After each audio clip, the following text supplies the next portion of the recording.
Hi once again, this is Pastor Wes. This is part of our ongoing series on lessons learned from the Appalachian Trail. And in the first part, we talked about the fact that our adult son, in 2015 went out and hiked the Appalachian Trail from Georgia to Maine. And a number of lessons that could be learned from that, and so many parallels to the Word of God and to scriptural principles that can teach us lifelong lessons from an event like that. And so if you didn't see the first part, you'll probably want to go back and watch that. It just gives us the idea of how God makes the trail, walks with us, guides us, knows what's in store for us, knows what we need, knows what we don't need. I covered a lot of that in the first part. Today I want to talk about the fact that those that are hiking the trail usually take a book with them. And now they don't take along books for reading material. They take along a small magazine type book. Think of something about the size of an old Reader's Digest magazine. And it's a guidebook for the Appalachian Trail. And it's very detailed. And it tells you where every little thing is along the trail. It tells you the elevation of mountains. It tells you where there's creeks and where there's towns you're going to go through and when you'll have a road crossing. It'll tell you hostels or hotels you can stop at, restaurants and places to eat. It'll give you all the information you need for literally every step along the way. And when I say detailed, I don't think I can overemphasize that. It is extremely detailed in all of the information it gives you. You can talk about just a hike up a mountain. It'll talk about the curves that are coming and the ascents and descents and anything that might be in the way and recent updates. They update this thing every year. And so it's extremely valuable. And even in this age of technology, it looks like most of the hikers still are using this little book because you're not always going to get great reception out there on the trail. It improves all the time, but most of the time you don't get great reception on the trail. And you got to, if you're going to rely on your phone, your cell phone, you got to be able to charge it, and sometimes you may go days without being able to do so. And so most of the people still take along a guidebook. It's a little magazine that they take. Now hikers are so concerned about weight that I saw this even with my son, that as they hike along the way, the parts that they have used, they tear off and get rid of.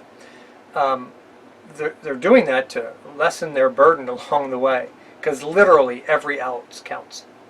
And then they can use that to start a fire or things like that. So they're kind of always updated as they go. They take off the inapplicable pages and work their way down through this little guidebook as they hike along the trail.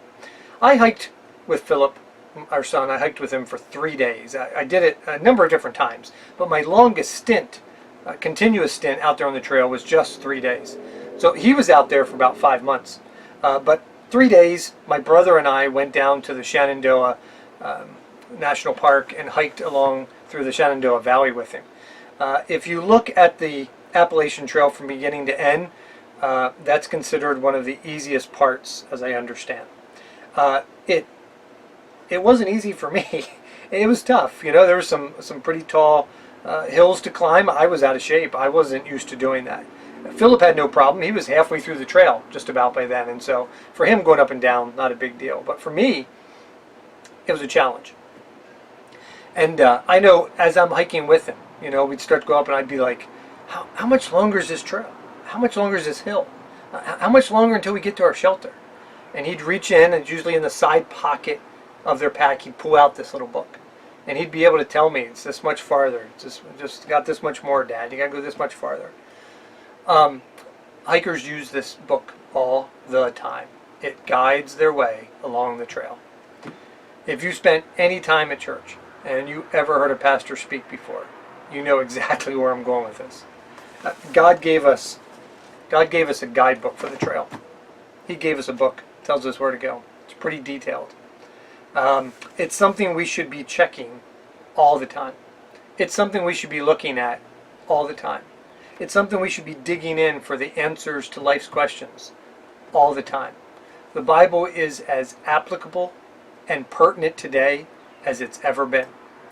God made it for all times and for all generations and for all eras. God's book is not outdated. It is meant for us today. And so to be able to pick up the Word of God and to be able to see the answers and how to deal with situations and how to deal with troubles and how to deal with trials and how to deal with people, how to raise our kids and how to treat our spouse, and all of those things are included within the Word of God. And so it would do us well to be like a hiker along the trail. Pick up that guidebook all the time. I'm telling you, hikers didn't just read their Appalachian Trail book. They didn't just read it once a day. They certainly didn't just read it once a day, or once a week at church on Sunday. No. They were referring to their book all the time. They kept it close by. I would say most of the hikers on the trail had water and that book within easy access at all times. That should teach us a lesson of how close we should keep the Word of God in our lives. Have a great day.